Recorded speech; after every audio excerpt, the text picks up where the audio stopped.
औज़ुबिल्लाहिमिनश्शैतानिर्रजीम बिस्मिल्लाहिर्रहमानिर्रहीम। अस्सलामुअलैकुम ख़वातीन व हज़रात, मैं हूं आपका होम्योपैथिक डॉक्टर रिजवान साकिब और आपसे मुखातब हूं शमा होम्यो क्लिनिक लाहौर पाकिस्तान से।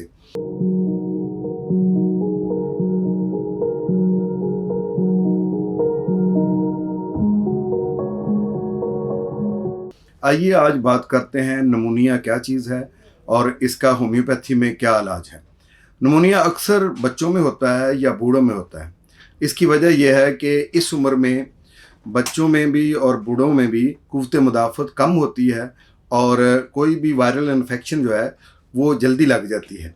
इसीलिए अक्सर लिखा होता है कि जो बड़े हॉस्पिटल्स होते हैं उनके जो इमरजेंसीज़ होती हैं ऐसी जो बड़ों की होती है या वार्ड्स होती हैं कि यहाँ पर बच्चों का आना मना है या बच्चों का दाखिला ममनू है। और इसकी वजह यही होती है कि बच्चे जल्दी इन्फेक्शन को कबूल कर लेते हैं, उनकी क़ुव्वत मुदाफ़त बड़ों से कमज़ोर होती है, नौजवानों से, और बूढ़ों में भी यही होता है। तो इसलिए निमोनिया आम तौर पर बिल्कुल छोटे बच्चों को, नवज़ायदा बच्चों को भी हो सकता है और 40 साल से ऊपर जो लोग हैं उनको भी होने के ज़्यादा खदशात होते हैं। सर्दी में, डस्ट में, स्मोकिंग के दौरान ये निमोनिया के खदशात ज़्यादा होते हैं। इसी तरह से ये जो स्मोग है और इसी तरीके से जो ऐसे मार्शल एरिया हैं जिसके अंदर नमी वाले जगह हैं और सर्दी वाली जगहों में निमोनिया होने का ज़्यादा खदशा होता है। और बंद कमरों में ख़ास तौर पर जहाँ पर ऑक्सीजन की कम अवेलेबिलिटी हो वहाँ पे भी ये खदशात ज़्यादा बढ़ जाते हैं। तो बहरहाल सर्दियों में तो खिड़कियों को, दरवाज़ों को बंद रखना चाहिए, क्योंकि अगर हम वो नहीं बंद रखेंगे तो सर्दी से ये मर्ज़ होने का ख़दशा होता है। ये असल में फेफड़ों का मर्ज़ है और अक्सर आपने सुना होगा कि फ़लाँ फ़र्द को जी डबल निमोनिया हो गया। डबल निमोनिया ऐसी कोई बात नहीं है। बस जो इन्फेक्शन दोनों फेफड़ों में चली जाए तो उसको डबल निमोनिया आम तौर पर कह दिया जाता है। बहरहाल ये फेफड़ों की इन्फेक्शन का नाम निमोनिया है। और फेफड़ों में हमारे छोटी छोटी जो हवा की थैलियाँ होती हैं, तो मैं थोड़ा सा फंक्शन ये समझाने की कोशिश करता हूँ कि हमारे दो फेफड़े होते हैं, एक राइट साइड पे होता है, एक लेफ़्ट साइड पे होता है, और हमारी एक विंड पाइप होती है जो हमारे हल्क से नीचे आती है और यहाँ से वो आकर दो हिस्सों में तकसीम हो जाती है। एक हिस्सा उसका राइट फेफड़े की तरफ चला जाता है लंग की तरफ और दूसरा लेफ़्ट फेफड़े की तरफ चला जाता है। तो हमारा जो बायां फेफड़ा है वो थोड़ा छोटा होता है और इसमें लूब की एक तादाद कम भी होती है। तो इस तरीके से क्योंकि इस साइड पर हमारे हार्ट भी होता है तो हार्ट की वजह से ये फेफड़ा थोड़ा छोटा होता है।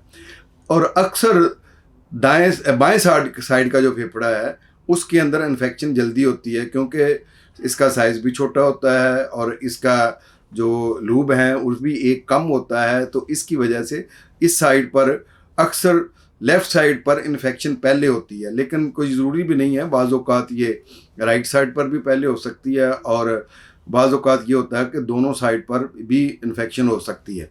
तो मैं बताना ये चाह रहा था कि लंग्स का काम क्या है। लंग्स जो हैं वो हमारे ऑक्सीजन लेते हैं और वो एयर बैग्स में ऑक्सीजन आती है और यहाँ से ये जो हार्ट में ब्लड होता है वहाँ पर पहुँचती है और ब्लड जो हार्ट से लंग्स के साथ उसका तबादला होता है। तो हार्ट से जो इस्तेमाल शुदा खून है, पैसिव ब्लड है जिसके अंदर कार्बन डाइऑक्साइड होती है, वो लंग्स में आकर ऑक्सीजन को लेकर वो दोबारा ताज़ा खून में, एक्टिव ब्लड में मुंतकिल हो जाता है या कन्वर्ट हो जाता है। और जो पैसिव ब्लड होता है जिसमें कार्बन डाइऑक्साइड होती है, वो कार्बन डाइऑक्साइड हवा के ज़रिए से, विंड पाइप के ज़रिए से खारिज हो जाती है बाहर को। हमारे हम मुंह के ज़रिए से या नाक के ज़रिए से सांस लेते हैं तो हमें ऑक्सीजन हम अंदर लेकर जाते हैं और जब सांस बाहर निकालते हैं तो जो कार्बन डाइऑक्साइड फेफड़ों से ब्लड में होती है वो बाहर निकल जाती है और वो जो नई ऑक्सीजन आई होती है वो ब्लड के अंदर शामिल होकर वो फिर हमारे फेफड़ों में और पूरी बॉडी में जाती है। हमारी बॉडी जो है वो सेल्स से बनी हुई है और तमाम सेल्स जो हैं वो ऑक्सीजन से ही ज़िंदा रहते हैं। आप ऐसे ही कह लें कि जैसे कोई मकान है तो वो ईंटों से बना होता है, बिल्कुल इसी तरह से हमारा जिस्म जो है वो सेल से बना हुआ है। हमारे जिस्म का हर हिस्सा सेल से बना हुआ है और हर सेल को जो है वो ऑक्सीजन की ज़रूरत होती है, और जिस सेल को ऑक्सीजन नहीं पहुंचती है वो डेड हो जाता है। और अगर ज़्यादा सेल्स जो हैं किसी उज़्व के वो डेड हो जाएं तो वो उज़्व ही जो है वो डेड हो जाता है। तो इसी तरीके से ये ऑक्सीजन जिन हमारी वो जो ट्रेकियाज़ हैं या जो हवा की थैलियाँ हैं, नालियाँ हैं, उनमें फेफड़ों में मौजूद होती है।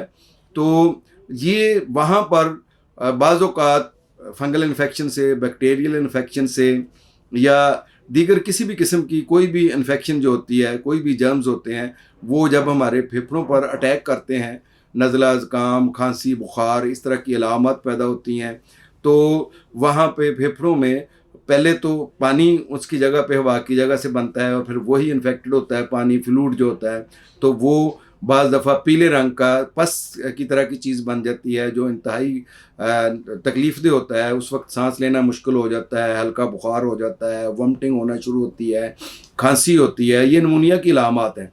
और इसके अलावा ऑक्सीजन की शदीद कमी हो जाती है और कार्बन डाइऑक्साइड जिस्म में उसकी मकदार बढ़ जाती है, और मरीज़ जो है वो लंबे लंबे सांस लेता है और सांस लेने में तकलीफ़ महसूस करता है, दिक्कत महसूस करता है, और उसको उकताहट होती है, इरिटेट हो जाता है। बच्चा है तो वो बहुत ज़्यादा रोता है और मुसलसल जो है वो रोता रहता है और बेचैन रहता है।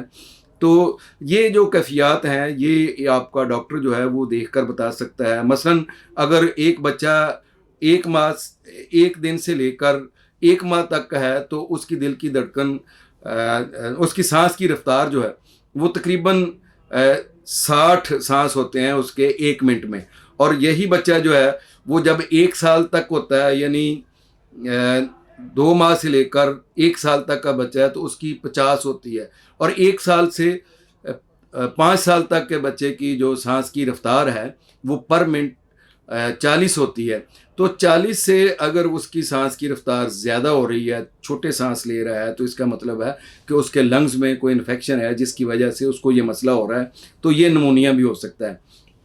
मैं कुछ मेडिसिन आपको बताता हूँ जो निमोनिया के लिए बहुत कारगर साबित होती हैं। सबसे पहली मेडिसिन जिसको हम मदर टिंचर में दे सकते हैं वो ग्रैंडेलिया है, और दूसरी मेडिसिन जो हम मदर टिंचर में इस्तेमाल करवा सकते हैं यरबा सांटा है। और अगर पोटेंसी में हम देखें तो आर्सेनिकम आयोडाइड बहुत अच्छी मेडिसिन है, एंट्रमटार्ट बहुत अच्छी मेडिसिन है, ब्रायोनिया बहुत अच्छी मेडिसिन है, फास्फोरस बहुत अच्छी मेडिसिन है, और नेट्रम सल्फ बहुत अच्छी मेडिसिन है। और इसके अलावा हमारे पास होम्योपैथी में बहुत सारी ऐसी मेडिसिन हैं जिनके ज़रिए से हम इसका इलाज कर सकते हैं निमोनिया का, जैसे सैनिगा है और वेनेडियम है। अगर ऑक्सीजन की कमी हो गई है तो फौरी तौर पर वेनेडियम के ज़रिए से हमको उसको बहाल कर सकते हैं। बहरहाल निमोनिया एक ख़तरनाक मर्ज़ है, इसके ज़रिए से खुदा न खास्ता अल्लाह ना करे कि कोई कोलैप्स भी हो सकता है, मौत वाक़या हो सकती है। इसलिए बच्चों के जब आप समझें कि उनके होंठ नीले हो रहे हैं या उनको सांस लेने में दिक्कत हो रही है और या वो खांसी कर रहे हैं या उनको बुखार महसूस हो रहा है, तो आप अपने मुआलिज से ज़रूर मशवरा करें ताकि बर वक्त उसका इलाज किया जा सके और उसकी ज़िंदगी बचाया जा सके। बहुत शुक्रिया। अल्लाह हाफ़िज़। अस्सलामु अलैकुम।